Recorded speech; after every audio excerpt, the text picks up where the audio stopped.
Salut, moi c'est Nadia. Moi, c'est Julie. Julie, on est en plein air de proximité au marais Réaldé Carbonneau.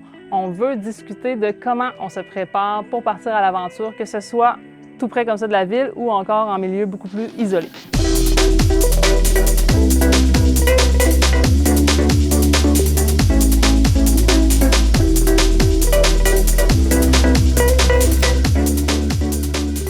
Je pense que la première question à se poser avant de faire une sortie en plein air, c'est l'objectif de cette sortie-là. Qu'est-ce que c'est? Est-ce que je m'en vais faire quelque chose de très physique, un dépassement, vraiment une activité intense?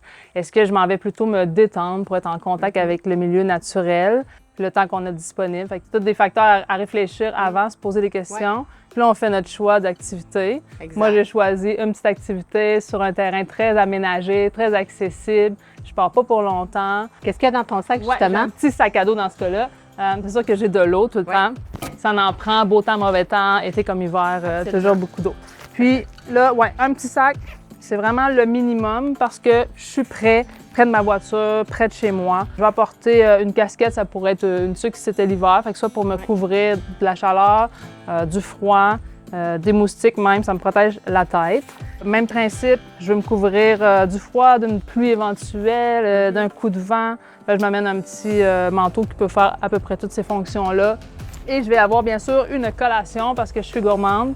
Je pense que toi, tu dois apporter des éléments supplémentaires, non? Oui, bien, je pense que tu couvres déjà pas mal les bases. Moi, je pars un peu plus longtemps, puis j'aime bien me couvrir. Si je suis plus en long. Les bottes aussi, quand je suis dans des racines, des roches, avec le poids du sac à dos aussi, ça m'aide à avoir un peu plus de support. Les bâtons, c'est un outil que j'aime beaucoup quand on est dans des surfaces inégales, ça protège nos articulations. Puis dans mon sac à dos, j'ai l'impair.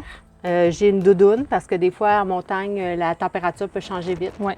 Je me couvre la tête aussi, casquette, tuque aussi, comme tu disais, selon les saisons. La tuque est souvent dans le sac à dos d'office. J'ai une petite trousse de premiers soins, j'ai une trousse de réparation aussi, si par exemple l'hiver, j'avais une raquette qui brisait. Ouais.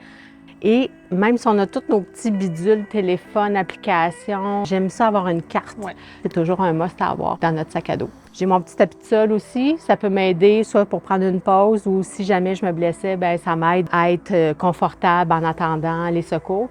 Donc, plus on est loin de la maison ou des routes, de notre voiture, bien, on veut s'équiper davantage parce qu'il y a peut-être plus d'imprévus possibles, mais c'est surtout que ça va être plus long. Ça se peut que j'aille plusieurs heures à patienter. L'important, c'est d'être bien équipé pour avoir une rando réussie. Donc, on vous invite à faire le plein selon vos activités. OK, bien moi, je suis prête. Je vais peut-être bonifier mon sac parce que j'ai envie de partir à l'aventure avec toi. OK, go! On y va!